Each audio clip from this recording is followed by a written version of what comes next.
Our objectives are we are going to talk about majoritarian and proportional voting. We're going to talk about different types of ballots. Right? Not every ballot is simply go in and pick one candidate over another. We're going to talk about things called preference order ballots. We're going to talk about mixed systems, which will combine features. We're going to talk about the impact of primary versus runoffs. Both of these impact who the political nominees of a political party are. And we're going to talk a little bit about voluntary versus compulsory voting. In the United States, voting is optional. It is something people should do if they feel informed. But in some states, you're actually required to vote by law, and you can get a ticket if you don't. Now, there are arguments for and against both of those, but that is another element that we really don't think about in the U.S., but is part of this broader comparative overview of how different states work. And finally, we're going to talk about the difference between strong and weak political parties. Yes, I did just mention this, but depending on what type of government you're under, or you have built, or you might build in our simulation, some systems are designed to work very well with strong, centralized political parties, and others are designed to work with really weak political parties. And sometimes, if you have a strong political party and a system that is not designed for one of those, it can break everything. And that's another sort of fascinating component to look at, especially if you're trying to take these comparative topics in an American sense. And in a lot of ways, our political parties have become increasingly strong and operate a lot differently than they used to decades ago. All right, this is the section that I think everyone really ends up looking forward to. Voters, elections, and political parties. This is where we start talking about structurally. How do you determine who wins, how many political parties are going to be in your system, and how strong or weak should those political parties be? So when people start going, oh, I wish there was a third political party, we can talk about why there isn't, based on how the United States votes, and changes that could be made that would impact the number of political parties. So for a lot of folks, this really starts getting at some of the structural things that people either like or dislike about our system. Another reason that comparative politics studies elections is these are something that we have loads of data on. Just loads of it. We know who shows up to vote. We know what positions they think they have. We can assess how accurate our polling is based on the end results. So elections make themselves something that are really useful for data collection and analyses. And all of this data and our ability to look at it lets us have debates like, well, what looks like it is, air quotes, the best form of election? What election delivers political parties that represent what it seems most people actually believe? So which approach is the most fair? Now, you might go, aren't all elections basically fair? And the answer to that is a resounding no. A key example, which you've heard about in social studies classes for years, has been gerrymandering. And you might go, well, what is gerrymandering?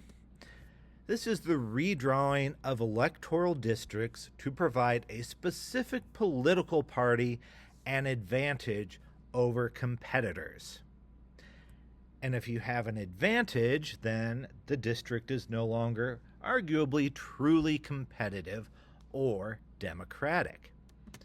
Now, this process is named after Governor Elbridge Gerry, and he was a Democratic Republican, so, if you're just attached to those labels, we can blame both of them. Now, there's lots of different forms of gerrymandering, more so than just providing a pure advantage. So on the next slide, we're going to talk about a few of these, and it would be a great thing to keep track of these different types.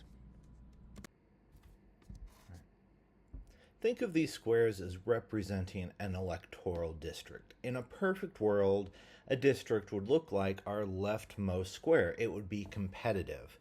No one political party automatically has an advantage based on how the lines are drawn, and theoretically a candidate would win by being the most persuasive and convincing the most people in this district that they have good ideas for the people who live there.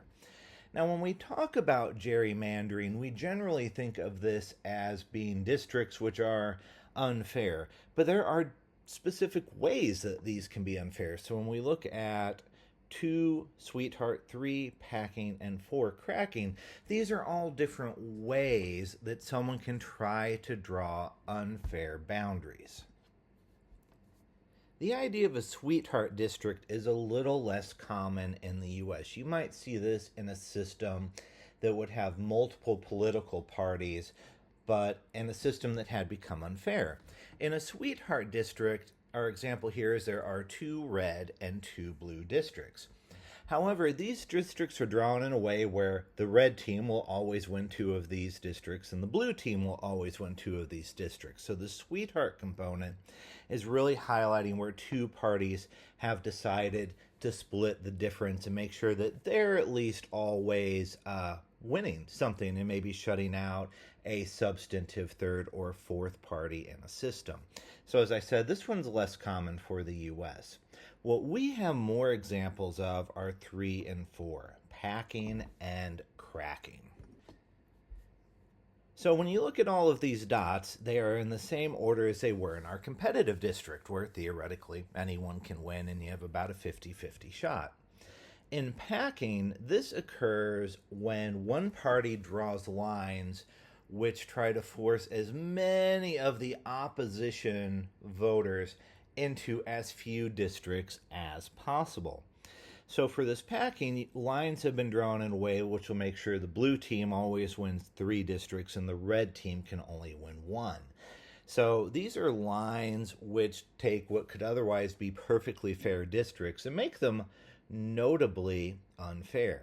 And these long squiggly districts are something that are usually a hallmark of gerrymandering, especially when you're being shown a map of it. So this is one that you can think of as resembling the picture of a gerrymandered district on the previous slide.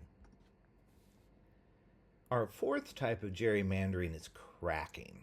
So again, this is taking what could be 4 competitive districts, and what you're trying to do is, rather than squeezing all of the opposition voters into one district, you're trying to create lines that disperse them so thinly that they become automatic minorities.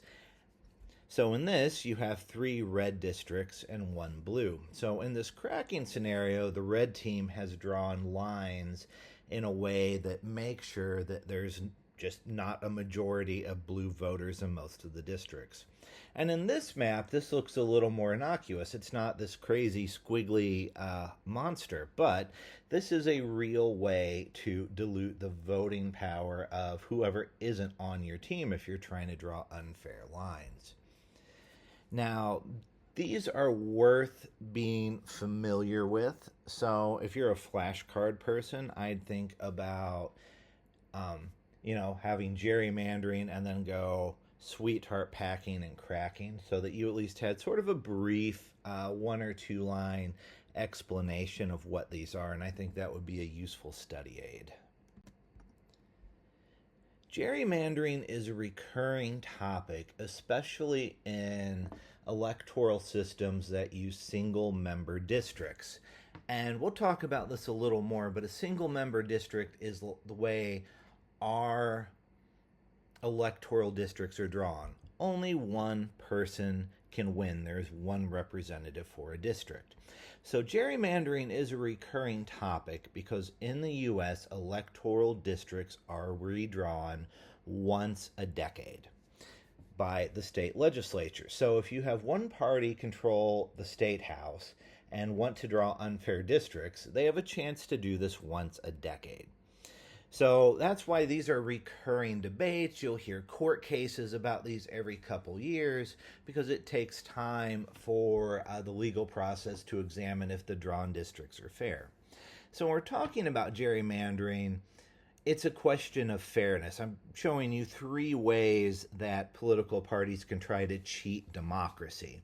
But every time we talk about this, the question is an electoral district fair? If it is unfair, how are people trying to cheat? A good example of this would be the state of Ohio. In recent years, Ohio has drifted to be more of a traditional state where Republican politics is a little more dominant. But in the early 2000s, if you looked at voter registration in Ohio, it was about a 50-50 split. So if we look at the map of these districts from Ohio in 2002, we see a lot of kind of funny shaped districts. But if you were going to look at Ohio's congressional delegation, right, 50% of the voters tended to be Democratic or leaning Democratic, and 50% or so were Republican or leaning Republican. And the congressional delegation that Ohio would send would be, about 50-50, 60-40 from each party. So the representation seemed to reflect how people actually registered to vote. Now, at the end of the decade in 2010, you saw Ohio congressional districts were redrawn. And at first glance, you can look at this and go, well, I still see a lot of kind of squiggly districts, and I see a lot of districts which have kind of funny shapes. But the shifts which occurred between the map on the left and the map on the right had a surprisingly significant impact on who won elections in the state of Ohio. After the districts were redrawn, this is actually a great example of both packing and cracking. A state that had a reasonably equitable congressional delegation all of a sudden would send congressional delegations which were 90% for one political party instead of another. In this case, 90% Republican versus a minority of Democratic representatives.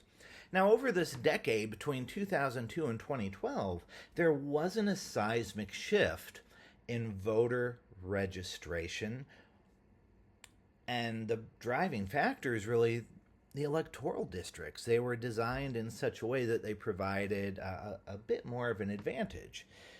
So these things can look kind of innocuous, right? There wasn't a world of difference between the previous 2 maps, but where these lines fell had a huge impact on who was capable or was able to easily win a district. Other devices which have been used to influence voting and limit voting have included things like poll taxes, and these were common in the southern U.S. after the end of the Civil War. And a poll tax simply meant you had to pay money every year to vote. However, a lot of southern states would include a grandfather clause. So if your grandfather was allowed to vote prior to the implementation of these taxes, you did not have to pay. So what this did is this imposed a financial burden on a lot of the theoretically expanded electorate. And these had a lot of negative impacts in that they deterred Native American voting, Hispanic voting, African American voting, and even poor white voters who just simply would find the tax a burdensome expense that they could not easily meet. And a local example would include a poll tax which was implemented in Georgia in 1877. Went away, not something that continues to exist, but it required everyone from the age of 21 to 60 to pay a tax every year to maintain their eligibility to vote. So again, if you're somebody who has ample income, this is maybe a minor inconvenience, or you're kind of in on what it's doing and you're all right with it. But again, if you're a lower income member of a state, what this does is this creates what can be a pretty significant obstacle, which prevents you from being able to vote, even if you're theoretically legally eligible based on age. in a state. Another item which comes up as a tool which can be used maliciously to restrict voting is the idea of identification requirements. And there are pros and cons to this argument. On one hand, you'll have a lot of people say, well, what's the harm in showing a picture ID to prove you are you in order to vote? And this argument then goes, this prevents voter fraud. The counter argument against picture IDs is kind of the opposite. It goes, well, voter fraud is shockingly rare. There are lots of ways to show ID, and in fact, this is a requirement which might be discriminatory, perhaps even discriminatory on purpose. And I like this sign on the right because it gets a little bit at this. On one hand, you look at it at first glance, it says, notice acceptable ID required. And most people go, well, that seems reasonable. But if you look a little closer, acceptable is a sticker over notice photo ID required. And that's where this gets to be a little bit of a sticky wicket. Because if you look at people in the U.S. that do not have a photo ID, the numbers go something like this. About 11% of eligible voters don't have a photo ID, so therefore they can't vote. You can go, well, they should just go get one. What's the harm? Well, the argument against photo IDs is for a lot of states this costs money and is a way to slide in a poll tax for lower income voters. If you think about the cost of getting a photo ID, it takes time, which you might not have if you work a lot. It has travel requirements, which might be hard if you're handicapped, and it might cost you between $30 to $175. And if we get into the nuance of that 11% number I tossed out, it gets a little different when you start breaking down different demographics in the U.S. I can tell you, ballpark, 11% of U.S. voters don't have a photo ID. 8% of white U.S. voters don't have a photo ID. 25% of African American voters might not have a photo ID. So the burden, if it is a burden, is placed more heavily on minorities and lower income individuals, and perhaps even the handicapped. I had a great uncle who was blind, and he was very incensed when the state he lived in wanted to add the requirement that you needed to use a driver's license to vote, because he went, what the heck? I'm blind. I don't have a driver's license. And the state would then go, well, you can get a photo ID card for the same cost. To which my blind great uncle then went, this is outrageous. This is a poll tax. Now they want to charge me money so that I can vote.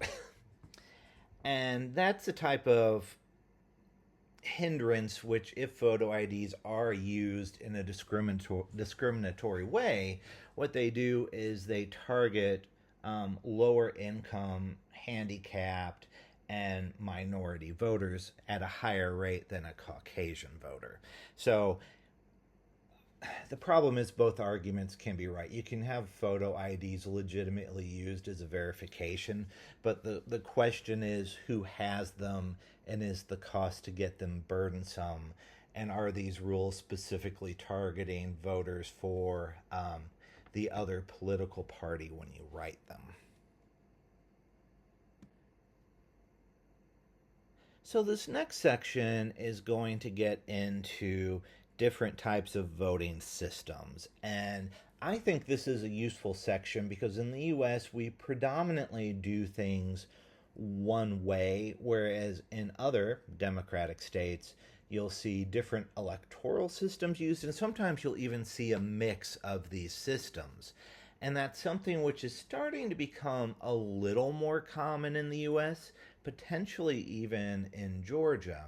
So as a result, I think this is useful for you to understand how these things work and what their theoretical advantages are. Over the next few slides, we're going to talk about majoritarian electoral systems, and we're going to talk about a few different ways that these things can work. There is not one simple example of a majoritarian electoral system, and we're also going to talk about something called a proportional electoral system. The first form of majoritarian system we're going to talk about is often called first past the post, and this is how most U.S. elections work. In a first past the post system, what a candidate needs to get is just simply one more vote than the other people running. You do not need a 50% plus majority. It is a simple plurality. And what this means is you can get an election that looks a little bit like this. In 1992, when Bill Clinton won his presidential election, he received 43% of the vote. He was a successful two-term president, but the first time he won office, he did not convince more than 50% of the voting public he should be president. Now, no one else got a higher percentage than him. George Herbert Walker Bush only won 37.5%, and there was a surprisingly competitive third-party candidate named Ross Perot who received 18.9%. Now, in our system, this plurality approach is very common, and we don't look at this as inherently being unfair. We go, well, the person who got the most votes won. Which, spoiler alert, later in the course we're going to talk about the Electoral College, and that makes things a little weird, but most of the time the person with the most votes wins. These first past the post plurality elections can sometimes lead you to surprising results. If you were going to look at the 2016 Republican primary, this is a primary system that nominated Donald Trump to be the Republican nominee for president.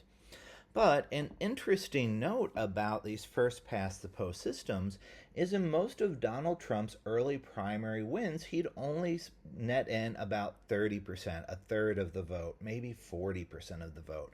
He wasn't winning a majority of Republican voters in a lot of his early primaries. Now, his win percentage increased as the Republican primary proceeded and other candidates dropped out, and a lot of people like a winner, so, right, he started pulling in more votes. But a fascinating observation about the 2016 Republican primary, which used a first past the post system, is even at the very end, when Donald Trump became the Republican Party nominee, he never won a majority of Republican primary voters. So if you're going to look at the 2016 primary, most Republican voters in the primary voted for not Donald Trump. But they split that amongst a lot of other candidates. And this is a more contemporary example of where you can go, well, if most people in an election voted for not somebody, should that somebody still win? Under a first past the post system, the answer is yes, and it's considered perfectly fair. But under other systems, there are additional requirements which would look at this as perhaps being an anomaly or undesirable. But that's a preference for the people who are designing elections and how they want their government to function. A unique feature about majoritarian political systems is that they have single member districts. So where this says district magnitude, this means we're going to talk about this with different systems. So this is clearly something that makes majoritarian systems different. For each of these electoral districts, there is only one potential nominee that can win. Should you write that down? The answer is yes. Now, a lot of majoritarian systems, and again, something we do in the U.S., is we use a primary system to pick candidates most of the time. Now, there are different ways you can hold primaries in states. Some are closed and some are open. And what that means is in states who have closed primaries, you have to be registered as a Democratic voter to vote in a Democratic primary or a Republican voter to vote in a Republican primary. However, some states have open primaries, and if you are just simply a registered voter, you can show up and vote in whichever primary you like. Now, some of the arguments about primaries is some people argue that they're good. They'll let people have a say in who a party's candidates should be. Now, the very large con about a primary is most voters don't participate in them. If you are going to look at Republican and Democratic primaries, you tend to get a smaller percentage of voters who tend to have stronger feelings, in which case you're letting a minority of a political party pick the candidate for everyone else. So the pro for a primary is that we want to say that it's democratic and desirable and people have the opportunity to engage, right? The con is you would go, well, if you look at the reality, the number of voters you're going to get in a general election is usually much larger than the people who engage in a primary. So you're not really letting the same representative swath pick a candidate, and you're more likely to get extreme candidates with a primary system. Now, states that like majoritarian systems will argue that they are good, right? There are clear pros. The argument will go, a majoritarian system gives you a really clear choice because candidates have to try and look different, assuming the electoral districts are fair. And that's good because you should be able to look at candidates and they should have different positions, and that should make your decision more substantive and meaningful and have a greater impact on how government will function. The pros are the people who would argue for majoritarian systems would go farther. They would go, majoritarian systems will generally limit extremist political parties because their positions will be more fringe, it'll be easier to spot them, and majoritarian systems tend to create more large, concentrated parties. Majoritarian systems also, in theory, focus more on voters will pick a candidate instead of a political party. This is how these things are supposed to function, right? If you were going to look at the founders, they wanted you to go to an election and pick the best local person for the job and not vote for a team. So majoritarian systems work with weak political parties. Political parties that are not doctrinaire, political parties that are not regimented and require everyone to adopt the same positions to be involved. Majoritarian systems work with weak political parties. Now, when you look at the cons, well, some would argue that a majoritarian system may not really be very responsive to public opinion.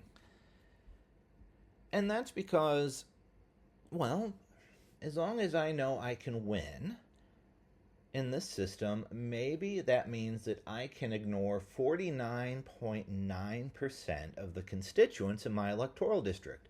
I don't need them to win as long as I can keep my 50% happy, or even less in a majoritarian system. As long as I can keep enough voters to win, I can ignore everyone else. They don't matter. In majoritarian systems, gerrymandering becomes much more common. In a district where only one person can win, this creates an unfortunate incentive for political parties to draw districts which are creative to make sure that they win or to provide an advantage for their team. There's also this idea of the wasted vote in a majoritarian system. Let's say I am a Republican in Boston. Boston votes very Democratic. So if I'm a Republican in Boston, I might go, well, there's no point in me voting my team can't win. It's just a waste if I vote. I'm not even going to bother to vote. And you can flip that on its head, and let's say I'm, a Democrat in Alabama. You might go, well, what's the point of me voting? My team can't win. The representative for the other team is going to ignore me because they disagree with me. There's no point in me voting. So a pretty significant con about a majoritarian system is if you happen to live someplace where there is either gerrymandering or a different political party is overwhelmingly dominant, is in a way you might be denying people fair representation. Another interesting argument about majoritarian system is they are disproportional. By only allowing one person to win, I mean, by definition, they are not proportional in terms of their representation. And we're going to circle back around to that in a few slides.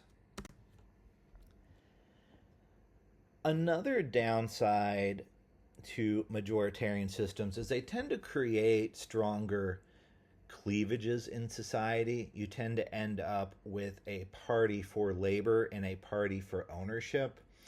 And this can lead to, well, some pretty healthy disputes. So you don't see a structure where all of these groups are tied together, something that would be more corporate. Corporatism would be the term that the text uses in structure, which would bring all of these disparate groups together to theoretically find a middle ground. Majoritarian voting tends to have a lot more lobbying and a lot more money sloshing around. Now, if you don't like two political parties, you don't like majoritarian system. By default, how we vote in the U.S. will almost always produce two large political parties. Period. This is essentially a fact in comparative politics. Majoritarian systems produce two large political parties. So if you're somebody who goes, there needs to be 3 political parties, there needs to be 4 political parties, deep down your concern is with majoritarian voting. This leads to the elimination of weak and specialized parties. Voters realize that in majoritarian systems, voting for small parties is a suboptimal choice. It is a wasted vote. And as a result, voters will gradually desert weak parties in search of better returns on their votes. So let's say deep down, I'm a libertarian. And I go, we have a majoritarian system. By God, libertarianism is the right thing to do. Everyone should leave me alone. We need smaller government, but a libertarian's never going to win. So I guess I'm going to vote for the party that is left that seems the closest to that. But the downside to that is the libertarian voter never gets a libertarian representative and is kind of funneled into one of the other 2 larger parties.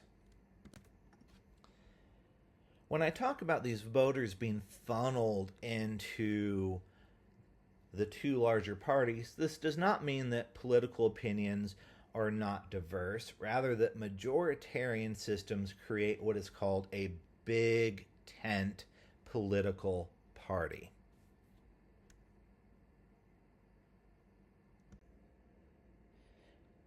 So when we talk about big tent parties, we're saying these are effectively pre-made broad coalitions. So when we think about modern Republicans and Democrats, there's a lot of different factions. Within the Republican Party, you can see more traditional, small government, low tax, business-oriented mindsets, which have a little less at stake with moral issues. You tend to see a lot of defense hawks in the Republican Party who are more concerned about international politics and security than they are business.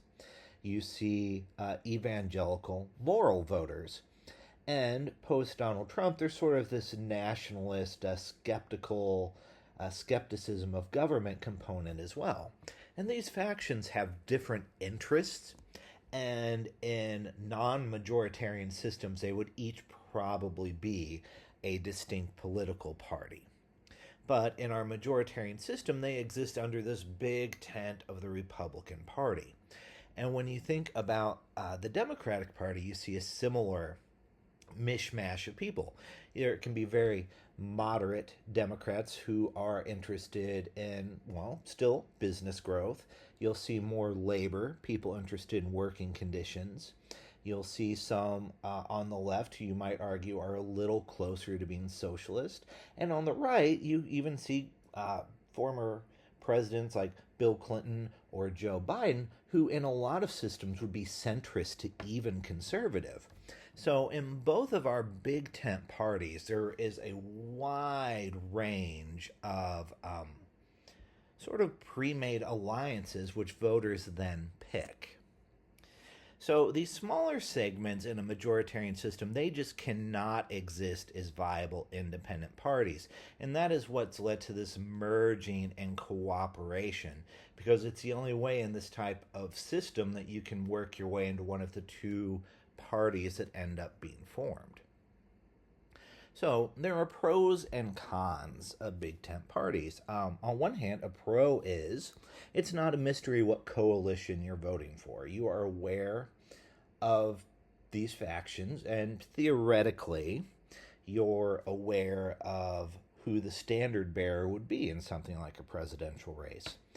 The con is it might force you into voting for someone who doesn't share your interests. Let's say you're a low tax, pro growth Republican. You're all right with law and order. You need a viable legal system that everybody believes in to execute contracts. You might end up voting for one of these other segments under the banner of Republicanism just simply because you don't think there is a viable option in the Democrats. So you could still end up stuck in a scenario where arguably you get a little closer to a wasted vote. Now, one of the things I highlighted over the past few slides is that in a first-past-the-post system, you can win without a majority of the people saying you would be good at this job. So some majoritarian systems have added a second ballot. A good example of the second-round majoritarian systems would be something like France. If you were going to look at their presidential elections, you see numerous candidates from multiple political parties run. You have a traditional left, a traditional right, a new left, a new right, socialists, communists, and everybody runs under their own banner, arguably advocating for the positions that align with their party. So here are the results from a first-round French presidential election. And if you look at this, right, one candidate clearly got more votes than the others, but no one won an outright majority. Now, in a first-past-the-post system like ours, a candidate with the most votes would win. However, in France, they go, is it really a commanding mandate to win an election if you can't convince a majority of the people that you're the right choice? So with the addition of a second ballot, what occurs is the two candidates who had the highest percentage of votes have a runoff. And in the case of France, this is a majoritarian system that is effectively still multi-party. Because what happens is most of these smaller political parties who didn't win outright will negotiate with these two majority candidates about which positions that these candidates are willing to adopt. And if they agree, these smaller parties will then formally endorse and try to throw their voters behind these finalists. So what this does is it provides a clear avenue of input for these smaller parties. So let's say you were a traditional conservative party, but a different conservative party was winning, and you came in third place.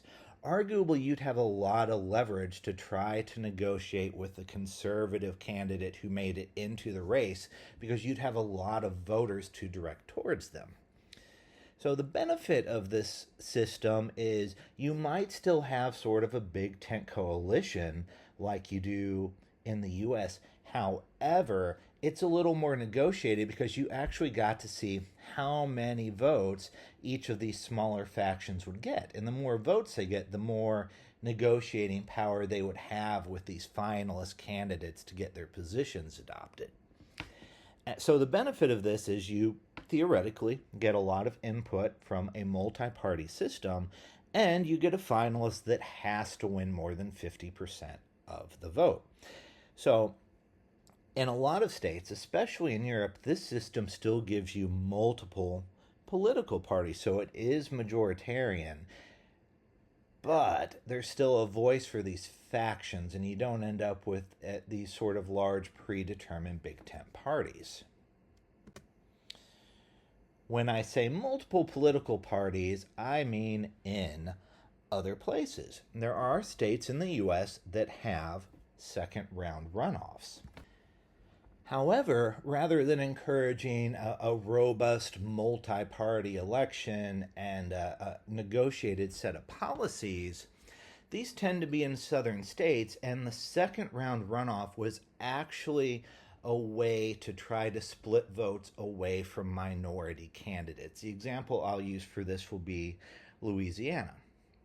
In Louisiana, they had a second round runoff because the logic went like this. Let's assume you have a conservative white candidate, a liberal black candidate, and a liberal African American candidate who all run in the first round. During segregation, the general assumption was that the minority candidate wouldn't be able to win an election outright. And what the second round ballot allows is, let's assume the liberal minority candidate is the second largest vote getter. At this time, the assumption is that racism would leave the conservative white and conservative liberal voters more willing to band together to elect a candidate than vote for the minority candidate. So when you see the remnants of these second round votes in a lot of southern states, these were things that were implemented as a way to reduce the likelihood of minority candidates winning. And this is based primarily off of, because someone will inevitably ask, one of the professors that I worked with at LSU specifically studied politics in Louisiana, and one of the things he looked at was how this voting system was used to restrict or kind of steer who was likely to make it to an election. So you end up with a very different sort of outcome than what we just discussed in France.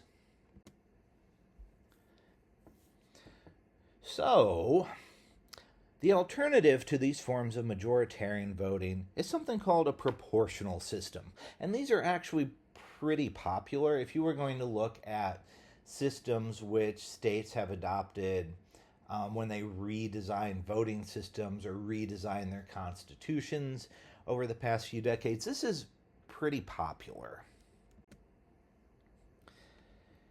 One of the arguments for proportional systems is that they argue that majoritarian voting is dangerous in that you create a system that forces all of these groups together into uneasy coalitions, and that might be unstable. And moreover, maybe it's democratic. Right? How fair is a system where a representative can ignore 49.9% of their constituents?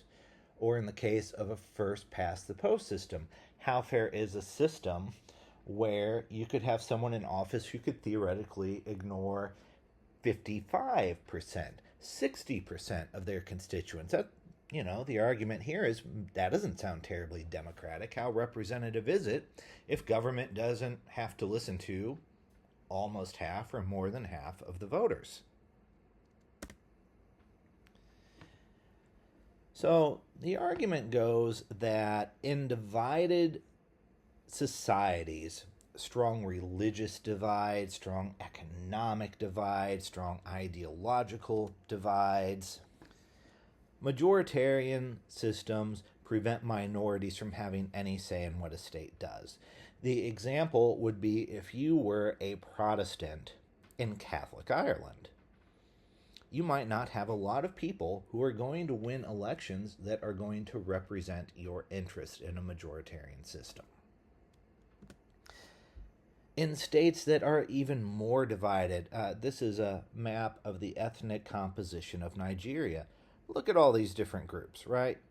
You have a few large, the Hausa, the Yoruba, the Igbo, which have large populations that can dominate elections in certain areas, but not nationally, along with many smaller ethnic identities. So in a majoritarian system, a lot of these smaller groups might not be represented. You might end up with conflict between these three larger groups if one manages to somehow get a majority in a majoritarian system. So this argument goes that, these systems might be dangerous, they might encourage conflict, they might encourage unresponsive representation. Now, this is kind of the opposite of what we're told, having grown up in a majoritarian system. We think our system's pretty good. But here's the counter narrative. The basic premise behind a proportional system is district magnitude, something I said a few slides ago. Majoritarian districts have single member districts one person can win. In a proportional system, they have multi-member districts. Multiple people can win a seat in the same district. So let's assume you lived in a state that had a multi-member district of 100 representatives.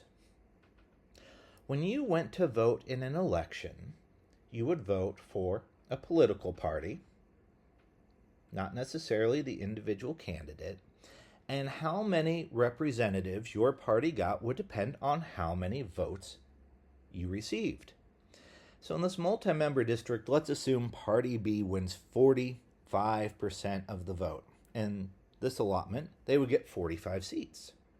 In a majoritarian system, they would be the clear and only winner. However, in a proportional system, the runner-up party, Party C, gets 30% of the vote and 30 seats. Party D, 10% and 10 seats. Party A, 15% and 15 seats.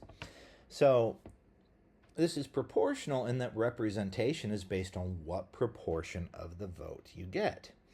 And advocates of this would argue that, this would ensure that everyone in society theoretically had some form of representation in government.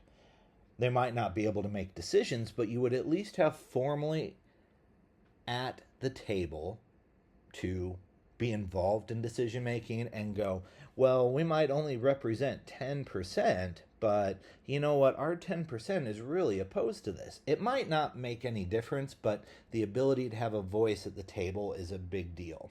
So proportional systems think they rectify the issue of having representatives in government that can just simply choose to ignore constituents because, they just weren't people who voted for them.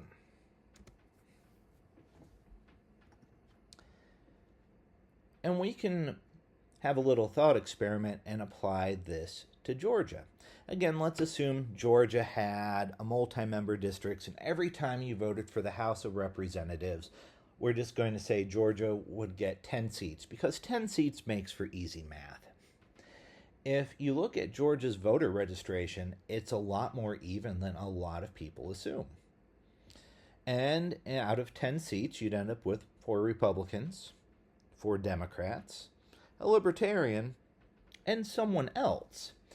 Which is interesting because if you're a Libertarian or someone else, you again actually have somebody to advocate for you. And in proportional systems, you end up with multiple political parties. So proportional voting is what gets you more than 2 political parties that are active in government.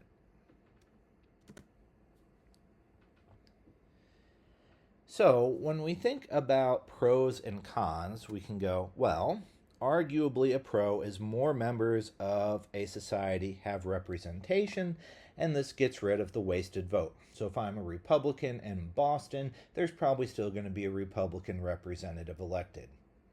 If I'm a Democrat in Alabama, there's still going to be a Democrat elected, right? The representatives from Boston are going to be very Democratic, but I would at least have someone to theoretically represent my interests. A pro and maybe a con is this a lot of different perspectives and political ideas into a debate. If you think having more voices and more points of view in decision making is good, you're going to look at this as a pro. If you think it is streamlined to have fewer positions involved in decision making, you're going to look at this as a con. And I'm going to throw this point on the slide just so we have it noted. Proportional voting is the selection you want to make if you want to have more and specialized political parties. So if rather than the big tent Democrats, you'd rather have a Bernie Sanders style socialist party and a moderate liberal party, proportional voting would cleave those things off and they would probably be separate political parties.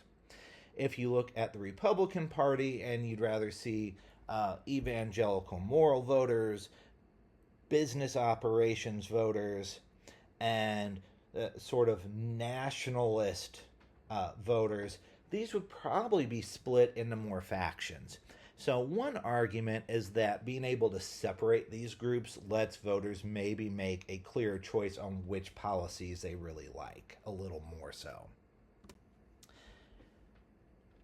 Proportional voting also changes how politicians campaign.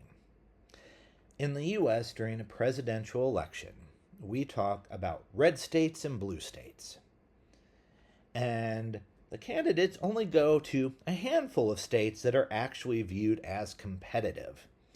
So you're not going to see a lot of Democrats campaign a whole lot in Massachusetts or California. Those are considered blue states. They're going to win them. You don't see a lot of Republicans go to Missouri and Kansas and Idaho. They're red states. They're going to win them. So what happens during a presidential election is most states go and vote the way they're supposed to or expected to, and the candidates and all the money is spent fighting over 3, 5, maybe 7 states which are actually viewed as competitive in a majoritarian system. And you get these maps that make us look very divided. But in a proportional system,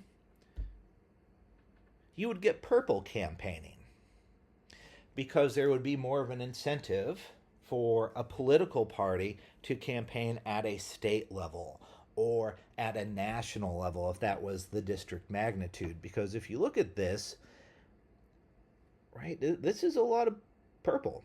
There are red areas and there are blue areas, but if you were going to look at Missouri, which has become an increasingly red state, there's a lot of Democratic voters in St. Louis and Kansas City and around the University of Missouri, right? In a proportional system, those are votes which are worth trying to go get, even if you're not going to win most of the votes in the state. If you look at Georgia, you see the South is purple. There's deep blue for Atlanta. There's this dark red ring around it. In a majoritarian system, there's a fight over if Georgia is going to be red or blue. In a proportional system, there is value in these votes because it would impact representation, and it's not this only one entity can win type of scenario. Now, a question that comes up with proportional voting is, what about the fringe?